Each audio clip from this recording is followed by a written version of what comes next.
प्रधानमन्त्री आउने हो कि गृहमन्त्री आउने हो कि कुनै मन्त्री आउने हो, हत्या गरेका हत्यारालाई पक्राउ किन नगरेको रोस्टमबाट जवाब चाहिन्छ। होइन भने संसद आज चल्दैन। ज्ञानेन्द्र साईले भन्नुभयो संसद चल्दैन, नचलाउनुहोस्, केही छैन। तपाईलाई लाग्दछ यो शासन व्यवस्था गलत छ भने तपाईहरु सांसदको पद राजीनामा गरेर जानुस् न, सडकमा जानुस्, तपाईहरु विद्रोह गर्नुस् न, त्यो अधिकार तपाईलाई छ नि। गठबन्धनमा पाल परे हो सभामुख महोदय। यही हो प्रमुख प्रतिपक्षले हामीलाई सिकाउन खोजेको कुरा। अनि यो कुरा हामीले टुलु यहाँबाट हेरिदिनु पर्ने। अनि यो क्यालेन्डर के हो सभामुख महोदय? यो क्यालेन्डर थिएन उहाँहरूको हातमा, यो छैन भए हामी यसको फोटोकपी उपलब्ध गराइदिन्छौँ। सभामुख महोदयज्यू, रत्न पार्क होइन यो।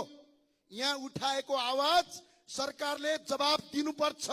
पार्टी देशको लागि कि देश पार्टीको लागि, पहिला यसको उत्तर चाहियो सभामुख महोदय। हामीले बोल्दै जाने, हामीले कुराहरू सुनाउँदै जाने, सभामुखले टाउ गल्लाएर गर्दै जाने, मन्त्री र प्रधानमन्त्री र सरकारले पटक्कै जवाब नदिने भने यो संसद किन चलाउन पर्यो?